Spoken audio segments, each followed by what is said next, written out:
Formula रहता है integration of x to the power n dx is equal to, अब integration of x to the power n with respect to x से हमने integration अगर किया तो इसका होगा x टू द पावर, ये n है तो बस एक हम लोग बढ़ा देंगे n+1 और जो ऊपर होगा वही नीचे आ जाएगा n+1 प्लस यहाँ पे कुछ कांस्टेंट हम लोग ऐड करते हैं।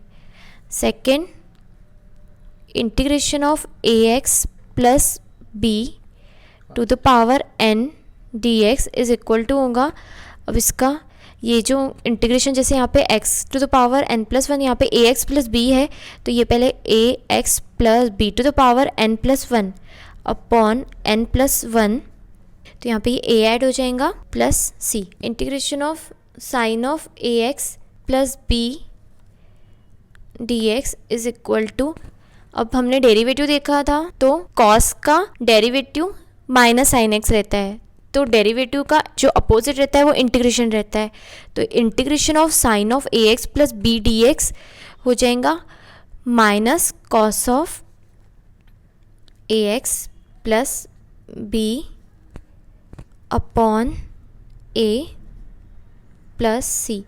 अब हमको पता है कि D D X of sine x रहता है कॉस एक्स और D D X of cos x रहता है माइनस साइन एक्स।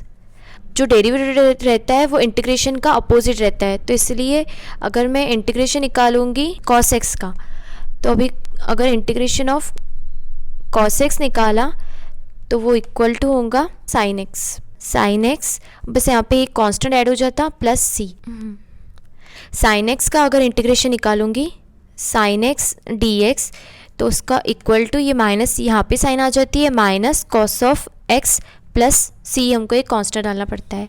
अब यहाँ पे अगर D D X of sine of A X plus B रहता था तो इसका हमको डेरिवेटिव कैसे निकालते हैं हम लोग, ये जो कांस्टेंट है वो पहले लिख लेते थे मल्टीप्लिकेशन में cos of A X plus B, ऐसा हमारा डेरिवेटिव आता था। वैसे ही D D X of cos of A X plus B is equal to A constant पहले लिखते थे minus sine of A X plus B. अब इसका इंटीग्रेशन हम लोग बोलते हैं डेरिवेटिव का अपोजिट, तो integration of cos A X plus B हो जाएगा हमारा, तो यहाँ पे ये sine of A X plus B upon ये ए पहले डेरिवेटिव में मल्टीप्लिकेशन में आता था तो इसमें ये अपॉन में आ जाएगा, इसका हमने उल्टा किया तो sine of A X plus B upon A plus यहाँ पे सी कांस्टेंट। वैसे integration of sine of A X plus B D X होगा is equal to minus cos of A X plus B upon A plus C. तो ये हमारे दो फॉर्मूले add हो गए, थर्ड फोर्थ। फिफ्थ हमारा फॉर्मूला है integration of tan A X plus B D X is equal to log of sec A X plus B upon A plus C. अब हमको अगर ऐसा फॉर्मूला आया tan of A X plus B D X का अगर integration निकालना होगा तो हम ये यूज़ करेंगे formula. Sixth, integration of sec A X plus B D X is equal to log of sec A X plus B plus tan A X plus B upon A, और यहाँ पे ये प्लस सी ऐड करेंगे। Next हमारा formula है integration of cosec A X plus B D X is equal to होगा log of cosec A X plus B minus cot A X plus B upon A plus C. अब यहाँ पे सेक था तो पहले सेक फिर हमने tan यूज़ किया और यहाँ पे प्लस का साइन था, वैसे इंटीग्रेशन ऑफ कॉसेक अगर आएगा तो पहले कॉसेक ले लेंगे और यहाँ पे प्लस का माइनस हो जाएगा, टेन का इन्वर्स कॉट रहता तो यहाँ पे कॉट आ जाएगा। इस तरह से हम लोग इसको याद कर सकते। उसके बाद eighth, integration of cot A X plus B D X is equal to log of sine A X plus B upon A plus C. उसके बाद integration of sec square A X plus B D X is equal to होगा tan of A X plus B upon A plus C. Tenth, integration of cosec square A X plus B D X is equal to होगा minus cot of A X plus B upon A plus C.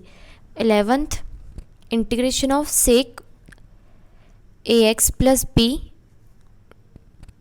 Ten A X plus B D X is equal to sec A X plus B upon A plus C. 12th, integration of cosec A X plus B into cot A X plus B D X is equal to minus of cosec A X plus B upon A plus C. Integration of E to the power A X D X is equal to E to the power A X upon A plus C. Next integration formula है हमारा integration of 1 upon under root of A square minus X square. अगर D X आता है तो उसका होगा sine inverse of X upon A plus C. यहाँ पे ये भी आपको ध्यान में रखना पड़ेगा कि पहले कांस्टेंट टर्म का स्क्वायर है माइनस, फिर वेरिएबल टर्म का स्क्वायर और ये अंडर रूट में है, तो हमको लिखना पड़ेगा साइन इनवर्स। जब ऐसा फंक्शन आएगा तो उसका आंसर होगा sine inverse of X variable upon constant plus C. Fifth, integration of 1 upon X square plus A square D X is equal to 1 upon A tan inverse of X upon A plus C. अब यहाँ पे अगर integration of 1 upon X square plus A square D X आएगा तो उसका answer हमको पहले 1 upon A tan inverse of X जो हमारा वेरिएबल हमने यूज़ किया अपॉन ए प्लस कॉन्स्टेंट।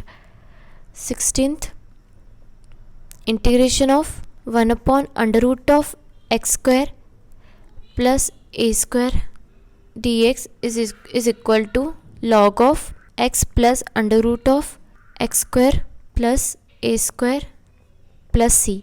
अब यहाँ पे पहले अंडर रूट नहीं था तो हमने ये फॉर्मूला यूज़ किए थे। अगर under root integration of 1 upon under root of X square plus A square D X आएगा तो हमको प्रॉब्लम में लॉग ऑफ एक्स प्लस जो यहाँ पे रहेगा वो यहाँ पे हम लोग लिखेंगे प्लस कांस्टेंट। अब यहाँ पे प्लस है, अगर यहाँ पे ये माइनस रहता था तो बस हमको यहाँ पे बस अंडर रूट में माइनस लेना पड़ेगा, बाकी फार्मूला वैसे का वैसे ही रहेगा। अब ये तीन फार्मूले में हमको ध्यान से हमको यूज़ करने पड़ेंगे। यहाँ पे अंडर रूट नहीं है तो हमने यहाँ पे 1 upon A tan inverse of X upon A plus C use करना पड़ेगा। अगर अंडर रूट रहा और प्लस साइन रहा तो हमको ये फार्मूला यूज़ करना पड़ेगा। अगर माइनस रहा अंडर रूट में रहा तो हमको ये फार्मूला यूज़ करना पड़ेगा। उसके बाद 18th, integration of 1 upon X square minus A square D X is equal to 1 upon 2a log of X minus A upon X plus A plus C. 19th था हमारा integration of 1 upon A square minus X square D X is equal to 1 upon twice A log of A plus X upon A minus X plus C. अब यहाँ पे ये दोनों फॉर्मूले 1 upon अगर x square minus A square आता है तो हमको 1 अपॉन यहाँ पे ट्वाइस ए लिखना पड़ेगा। लॉग ऑफ यहाँ पे माइनस है तो पहले ऊपर लिखेंगे x minus A upon X plus A plus C. अब यहाँ पे x square minus A square था। अब यहाँ पे पहले कांस्टेंट टर्म का स्क्वायर माइनस एक्स स्क्वायर है तो यहाँ पे 1 अपॉन ट्वाइस ए वैसे का वैसे ही आएगा। लॉग ऑफ यहाँ पे कांस्टेंट पहले दिया हुआ है लेकिन यहाँ पे पहले ए प्लस एक्स लेंगे और नीचे ए माइनस एक्स लेंगे प्लस सी। उसके बाद integration of F dash of X upon F of X dx is equal to log of f of x plus C. अब यहाँ पे कोई फंक्शन दिया है, उसका इंटीग्रेशन निकालना है। तो यहाँ पे समझो साइन एक्स है, तो साइन एक्स का डेरिवेटिव रहता है कॉस एक्स, तो cos x upon sine X D x दिया हुआ है, तो इसका इंटीग्रेशन कैसे होगा, log of F of x मतलब साइन एक्स प्लस सी। हमको डायरेक्ट इसका इंटीग्रेशन ये वाले फॉर्मूले से हम लोग यूज़ कर सकते। 21 integration of U V D X is equal to, अब दो फंक्शन है और वो प्रोडक्ट में है, तो उसका इंटीग्रेशन निकालने के लिए हमको ये फॉर्मूला यूज़ करना पड़ता है। फंक्शन के प्रोडक्ट है u into V D X, तो हमको पहले लेना पड़ेगा first function u into D D into integration of second function means v dx minus integration of derivative of जो फर्स्ट फंक्शन हमने छोड़ा था, तो D D X of u into integration of second function ही v dx, फिर इनका जो होगा आंसर, फिर उसका इंटीग्रेशन हमको निकालना पड़ेगा dx, और इसको ही हम लोग बोलते हैं इंटीग्रेशन बाय पार्ट्स फॉर्मूला। अब नेक्स्ट हमारा फॉर्मूला है integration of e to the power ax cos of bx dx अगर रहता है e to the power ax upon a square plus b square in bracket a cos of bx plus b sine of bx। Integration of e to the power ax sine of bx dx is equal to e to the power ax upon a square plus b square in bracket a sine of bx minus b cos of bx।